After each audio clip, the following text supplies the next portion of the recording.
আমাদের একটা বইয়ের কাজ চলছে। বইটির নাম হচ্ছে উম্মাহর মুক্তির রোডম্যাপ। সেই বই থেকে কিছু অংশ না বললেই নয়। প্রথমত বিশেষ দ্রষ্টব্য রয়েছে, সেটা আমরা আলোচনা করছি না। আমরা প্রথমত ভূমিকা বা একটু আহ্বান নিয়ে আলাপ আলোচনা করি। প্রথমেই যেটা আছে, একটি আহ্বান, একটি অঙ্গীকার।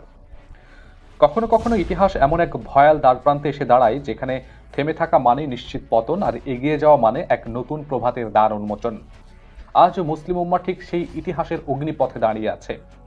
পেছনে ফিরে তাকালেই দেখা যায় গৌরবময় সোনালী অতীতের অসংখ্য অধ্যায়। যখন আমরা ছিলাম জ্ঞান, ন্যায় ও নেতৃত্বের দিগন্ত জোড়া আলো, তখন পৃথিবী আমাদের থেকে শিখত সভ্যতার মানে, নৈতিকতার সংজ্ঞা আর মানবতার শ্রেষ্ঠ পথ। আর আজ সামনে অন্ধকারের জাল, বিভ্রান্তির বিষ, ভোগবাদের নেশা, পরাধীনতার ছিন্ন ভিন্ন শৃঙ্খল, আর ছিন্ন ভিন্নতার ক্ষতবিক্ষত দেহ। এই গ্রন্থ কেবল একটি শব্দ, বাক্য বা অধ্যায়ের স্তূপ নয়। এটি হৃদয়ের গভীর থেকে হৃদয় পৌঁছানো এক জাগরণের শিখা, এক অনন্ত প্রেরণার শপথ। এটি একটি বইয়ের চেয়েও বেশি। এটি এক অগ্নিশিখা, যা নিভে যাওয়া আত্মাকে জ্বালিয়ে তুলবে, অবসন্ন হৃদয়কে কাঁপিয়ে তুলবে, আর মলিন চোখে ফিরিয়ে দেবে আশার অশ্রু জল। এটি একটি আহ্বান আত্মসম্মান ফিরে পাওয়ার। এটি একটি অঙ্গীকার আল্লাহর দিনের পতাকা পুনরায় আকাশে উঁচিয়ে ধরার।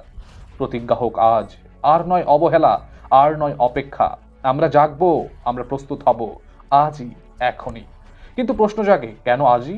কারণ ইতিহাস অপেক্ষা করে না, কারণ শত্রুরা ঘুমায় না, কারণ বিভাজনের সবল আমাদের ভেতর থেকে গিলে খাচ্ছে, কারণ আমাদের সন্তানেরা শূন্য দৃষ্টিতে হাত বাড়িয়ে বলছে, আলো কোথায়? আজকের মুসলিম উম্মাহ যেন এক তীব্র ঝড়ের মাঝখানে দাঁড়িয়ে আছে। চারপাশে অন্ধকার, দিগন্ত বজ্রপাতের আলো। রাজনৈতিক অস্থিরতা, অর্থনৈতিক শোষণ, সাংস্কৃতিক আগ্রাসন আর ধর্মীয় সংকটের কালো মেঘ আমাদের আকাশ ঢেকে ফেলেছে। বিভক্ত নেতৃত্ব, নৈতিক অবক্ষয়, জ্ঞানের প্রতি উদাসীনতা, সব মিলিয়ে আমরা আমাদের ঐক্য, মর্যাদা ও আত্মপরিচয় হারানোর দ্বারপ্রান্তে এসে দাঁড়িয়েছি। পশ্চিমা আধিপত্য, মিডিয়ার জাল, সাংস্কৃতিক দাসত্ব, নব্য সাম্রাজ্যবাদী কৌশল, সব মিলিয়ে আমাদের অস্তিত্বকে প্রতিদিন চূর্ণ বিচূর্ণ করে দিচ্ছে। অথচ আমরা ভুলে যাচ্ছি, ইসলামের আলো কখনো ম্লান হয় না। এক দিনের শক্তি সময়ের স্রোতেও অপরিবর্তনীয়। এটি চিরন্তন, প্রাসঙ্গিক, জীবনদায়ী। আল্লাহ রব্বুল আলামিন যুগে যুগে উম্মাহকে তার পথে ফিরতে আহ্বান জানিয়েছেন। আমাদের সেই ডাক আজও ধ্বনিত হচ্ছে। এই গ্রন্থ উম্মাহর মুক্তির রোডম্যাপ সেই আহ্বানেরই এক জ্বলন্ত প্রতিচ্ছবি। এটি শুধু তত্ত্বের বই নয়, এটি কর্মের রণপথ। এখানে আছে উম্মাহর পতনের কারণ উন্মোচন, আত্মপ্রস্তুতির অপরিহার্য ডাক, জ্ঞান ও নেতৃত্বের পুনর্জাগরণ, নৈতিকতা ও শিক্ষার বিপ্লবের নকশা, অর্থনৈতিক ও সাংস্কৃতিক উত্থানের পরিকল্পনা, খিলাফার স্বপ্ন ও বাস্তবতার সেতু বন্ধন। প্রতিটি পৃষ্ঠা একটি প্রশ্ন ছুড়ে দেয়, তুমি প্রস্তুত তো? প্রতিটি অধ্যায় যেন হাত ধরে পথ দেখাই। এভাবেই ফেরানো যায় উম্মাহর গৌরব। এই বই তাদের জন্য, যাদের হৃদয়ে উম্মাহর ক্ষতের ব্যথা এখনো জাগ্রত, যাদের চোখে জ্বলছে পুনরুত্থানের স্বপ্ন, যাদের আত্মা কাঁদছে আল্লাহ সন্তুষ্টির জন্য। তাহলে আসুন আমরা আজই শপথ করি, আর নয় উদাসীনতা, আর নয় অপেক্ষা। আমরা জ্বালাবো আলো, ভেদ করব অন্ধকার, উঁচিয়ে ধরব পতাকা, উম্মাহর মুক্তির জন্য নয় কেবল, বরং আল্লাহর সন্তুষ্টির জন্যই। আজ, এখনই চলুন শুরু করি একটি নতুন সকাল, একটি নতুন পথ, একটি নতুন প্রতিজ্ঞা নিয়ে। উম্মাহর বর্তমান অবস্থা, সমস্যা ও চ্যালেঞ্জ। একসময় মুসলিম উম্মাহ ছিল মানব জাতির আদর্শ ও নেতৃত্বের প্রতীক। তারা ছিল জ্ঞান, বিজ্ঞান, ন্যায় বিচার, সভ্যতা, সংস্কৃতি এবং আধ্যাত্মিকতার আলোকবর্তিকা। ইতিহাসের পাতায় স্বর্ণাক্ষরে লেখা সেই উম্মাহ আজ কোথায়? এখনকার বাস্তবতা বড়ই করুণ। এক ভয়ঙ্কর অবক্ষয়ের অধ্যায়ে প্রবেশ করেছে জাতি। আমরা সংখ্যায় অনেক কিন্তু প্রভাবহীন। রাষ্ট্র আছে কিন্তু প্রকৃত স্বাধীনতা নেই। মসজিদ আছে কিন্তু ইমানের দীপ্তি নেই। শিক্ষিত প্রজন্ম আছে কিন্তু তারা দিশাহীন। ইতিহাস বিচ্ছিন্ন। উম্মাহর এই অধপতনের পেছনে রয়েছে বহু স্তর বিশ্লেষণযোগ্য কারণ, যেমন ধর্ম থেকে দূরে সরে যাওয়া। আল্লাহ তাআলা কোরআনে একটি স্পষ্ট মূলনীতি দিয়েছেন, হে মুমিনগণ, যদি তোমরা আল্লাহকে সাহায্য করো তবে তিনি তোমাদের সাহায্য করবেন এবং তোমাদের পথ দৃঢ় করবেন। আল্লাহকে সাহায্য করা মানে হলো তার দিন প্রতিষ্ঠায় নিরবচ্ছিন্ন প্রচেষ্টা চালানো, শরীয়তের বিধান বাস্তবায়নের জন্য সংগ্রাম করা। কিন্তু আজ মুসলিম সমাজ দিনের প্রকৃত শিক্ষার সঙ্গে দূরত্ব বজায় রেখেছে। ইসলামের জীবন ব্যবস্থা কেবল ব্যক্তির জীবনের পরিধিতে সীমাবদ্ধ। রাষ্ট্রীয় কিংবা সামাজিক অবস্থায় তার কোনো প্রতিফলন আজকে দেখা যায় না। এমত অবস্থায় আল্লাহর সাহায্য কিভাবে আশা করি আমরা? ভ্রাতৃত্ববোধের অভাব। মুসলিম উম্মাহর সবচেয়ে বড় শক্তি ছিল ঐক্য ও ভ্রাতৃত্ব। মুমিনগণ তো পরস্পরের ভাই, কাজেই তোমরা তোমাদের দুই ভাইয়ের মধ্যে শান্তি স্থাপন করো। আজ সেই ভ্রাতৃত্ব কোথায় হারিয়ে গেছে? মুসলমানরা এখন একে অপরের দুঃখে কাঁদে না, বরং প্রতিযোগিতা করে, অবজ্ঞা করে। এমনকি একে অপরের বিরুদ্ধে অস্ত্র ধারণ করতেও পিছপা হয় না তারা। বিশ্ব এক প্রান্তে যদি মুসলমান নির্যাতিত হয়, অন্য প্রান্তের মুসলিমের তাতে মন কাঁদে না।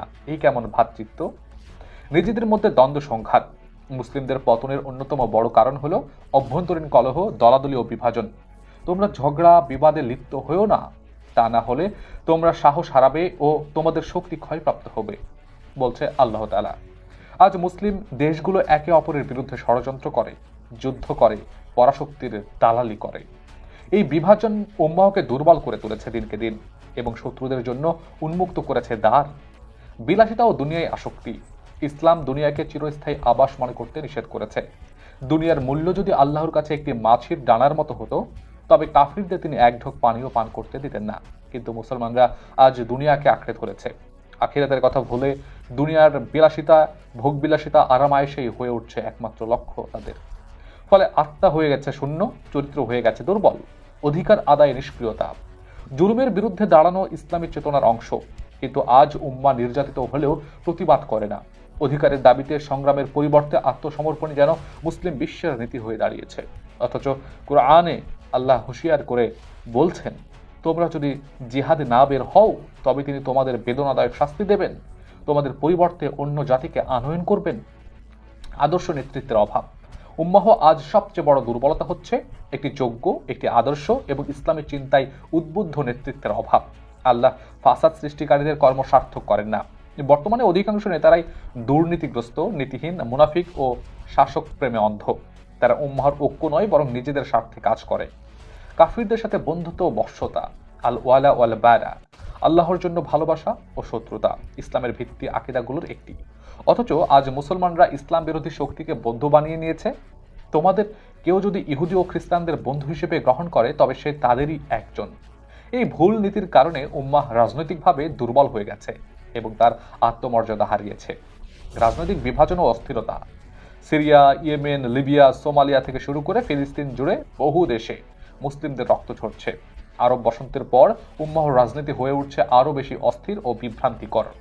মুসলিম দেশগুলো একে অপরের বিরুদ্ধে অস্ত্র নিয়েছে, ফলে শত্রুরা হাসছে, উম্মাহ কাঁপছে। অর্থনৈতিক অস্থিরতা ও দারিদ্র্য। তেল ও গ্যাসে সমৃদ্ধ কিছু দেশ থাকলেও পুরো মুসলিম বিশ্ব অর্থনৈতিকভাবে চরমভাবে অনুন্নত। ধনী গরিব বৈষম্য, দুর্নীতি, সুদভিত্তিক অর্থনীতি ও বেকারত্বের অভিশাপ কোটি মুসলমানকে স্থবির করে রেখেছে। ইসলামোফোবিয়া ও আন্তর্জাতিক বৈষম্য। বিশ্বজুড়ে মুসলিমদের বিরুদ্ধে ভুল ধারণা ও ঘৃণার চর্চা চালিয়ে যাচ্ছে মিডিয়া ও রাজনীতি। মুসলমানরা হয়ে উঠছে সন্দেহভাজন, সংস্কৃতি সন্ত্রাসী কিংবা বিদেশি, যার ফলে তারা বিশ্বব্যাপী বৈষম্যের শিকার হয়ে যাচ্ছে দিনকে দিন। এত সব সমস্যার মাঝেও হতাশ হওয়ার কিছু নেই, বরং এখনই সময় জেগে ওঠার, ঐক্যবদ্ধ হবার, ইমানকে অন্তরের গভীরে গেঁথে নেওয়ার। মুসলিম উম্মাহর মধ্যে আজও সেই আত্মা লুকিয়ে আছে, যে আত্মা একদিন বদলে দিয়েছিল পৃথিবীর ইতিহাস। শর্ত একটাই, আমাদের ফিরে যেতে হবে সেই ইসলামের মূল উৎসের দিকে। কুরআন ও সুন্নাহের আলোকে পথ খুঁজে নিতে হবে, তাহলেই আমাদের উম্মাহর মুক্তি মিলবে সহজেই। উম্মাহর মুক্তি কেন অপরিহার্য?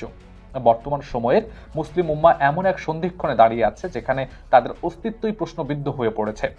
একদিকে রয়েছে অভ্যন্তরীণ দুর্বলতা, ধর্মীয় অবক্ষয়, বিভক্তি, দারিদ্র্য ও নৈতিক পতন। অপরদিকে রয়েছে বাহ্যিক চ্যালেঞ্জ, ইসলামোফোবিয়া, সাম্রাজ্যবাদ, আধিপত্য ও বিশ্ব রাজনীতিতে অপমানজনক অবস্থা। এই বহুমুখী সংকট থেকে মুক্তি শুধু প্রয়োজন নয়, এটি এখন একটি জরুরি অস্তিত্বের লড়াই। মুক্তি মানে কেবল শৃঙ্খল মোচন নয়, বরং এটি আর্থিক, রাজনৈতিক, অর্থনৈতিক ও সাংস্কৃতিক স্বাধীনতার সন্ধান। উম্মাহর মুক্তি মানেই একটি সুসংগঠিত, সম্মানিত ও শক্তিশালী জাতি হিসেবে বিশ্ব মঞ্চে প্রত্যাবর্তন। ধর্মীয় অবক্ষয় ও আত্মপরিচয়ের সংকট। আজকের তরুণ প্রজন্ম ইসলামী ইতিহাস, আদর্শ ও গৌরব থেকে দূরে সরে যাচ্ছে। মুসলিম সমাজে ঈমান দুর্বল হয়ে পড়েছে, আকীদায় বিভ্রান্তি তৈরি হচ্ছে এবং নৈতিক অস্থিরতা একদম চেপে বসেছে। এই আত্মপরিচয়ের সংকট দূর করতে হলে উম্মাহকে মুক্তি পেতে হবে মনোজগতে ও আত্মায়। যে জাতি নিজের ইতিহাস জানে না, সে ভবিষ্যৎ গড়তে পারবে না। এই উপলব্ধি থেকেই প্রয়োজন এক আত্মিক মুক্তির, যার মাধ্যমে মুসলমানরা নিজেদের প্রকৃত পরিচয় ও দায়িত্ব উপলব্ধি করতে শিখবে। রাজনৈতিক দমনপীড়ন ও নেতৃত্বহীনতা। অধিকাংশ মুসলিম দেশ আজ স্বৈরাচার, মুনাফিক নেতৃত্ব এবং জবাবদিহিতার শাসনে জাতাকলে পিষ্ট হয়ে গেছে। সাধারণ মানুষ বঞ্চিত হচ্ছে তাদের মৌলিক অধিকার থেকে। মুক্তি মানে একটি ন্যায়নিষ্ঠ, আল্লাভীতি সম্পূর্ণ নেতৃত্বের উত্থান, যেখানে জনগণ হবে জবাবদিহিতার দাবিদার, তার শাসক হবে খলিফাতুল্লাহ ফিল আরদ। অর্থনৈতিক পরাধীনতা থেকে মুক্তি। বিশ্বের বহু মুসলিম দেশ প্রাকৃতিক সম্পদে সমৃদ্ধ হওয়া সত্ত্বেও অর্থনৈতিকভাবে পরনির্ভরশীল। এই দাসত্ব থেকে মুক্ত হয়ে নিজেদের মেধা, নিজেদের সম্পদ, নিজেদের যোগ্যতাকে কাজে লাগাতে না পারলে উম্মাহ কখনোই তার নিজের পায়ে দাঁড়াতে পারবে না। আল্লাহ বলেন, আল্লাহ সেই জাতির অবস্থা পরিবর্তন করেন না যারা নিজেকে পরিবর্তন করে না। উম্মাহর ভ্রাতৃত্ব ও ঐক্যের প্রয়োজন। শিয়া সুন্নি, আরব আজম, সালাফি সুফি, রাজনৈতিক দলাদলি, এইসব বিভেদ উম্মাহকে টুকরো টুকরো করে ফেলেছে। অথচ আল্লাহ বলছেন, তোমরা সবাই আল্লাহর রজ্জুকে দৃঢ়ভাবে ধরো এবং পরস্পর বিচ্ছিন্ন হয়েও না। ঐক্য ছাড়া মুক্তি সম্ভব নয়। উম্মাহর মুক্তির অর্থ এই বিভাজনের শৃঙ্খল ভেঙে এক শরীর, এক কিবলা, এক দ্বীনের পতাকা তলে একত্র হওয়া। আন্তর্জাতিক মর্যাদা পুনরুদ্ধারের প্রয়োজন। ইসলামোফোবিয়া আজ একটি রাজনৈতিক হাতিয়ার। মুসলিমদের ব্যর্থতা ও বিভক্তিকে পুঁজি করে ইসলামকে বিশ্ববাসীর কাছে ভুলভাবে উপস্থাপন করা হচ্ছে। মুক্তি মানে হবে ইসলামের প্রকৃত সৌন্দর্য ও ন্যায়ের বার্তা বিশ্বকে জানানো, এক আদর্শ জাতি হিসেবে নিজেদের পুনরাবিষ্কার করা। এই মুক্তিই উম্মাহকে নেতৃত্ব দেবে আত্মবিশ্বাস ও আত্মমর্যাদার দিকে, ন্যায়ের প্রতীক হিসেবে আত্মপ্রকাশের দিকে, বিশ্ব নেতৃত্বের সক্ষমতা অর্জনের দিকে। আজ মুসলিম উম্মাহর মুক্তি মানে শুধু সমস্যার সমাধান নয়, এটি হবে এক নতুন অধ্যায়ের সূচনা, যে অধ্যায়ে উম্মাহ তার হারানো গৌরব ফিরে পাবে, বিশ্বকে আবারও প্রমাণ করে দেখাবে কিভাবে একটি আদর্শ সমাজ গড়া যায়, এবং সর্বোপরি প্রমাণ করবে ইসলাম কেবল বিশ্বাস নয়, এটি একটি পূর্ণাঙ্গ জীবন ব্যবস্থা। অতএব সময় এখনই একত্র হবার, প্রস্তুত হবার এবং জীবনের সর্বস্ব দিয়ে উম্মাহর মুক্তির জন্য মুক্তির পথে অগ্রসর হবার।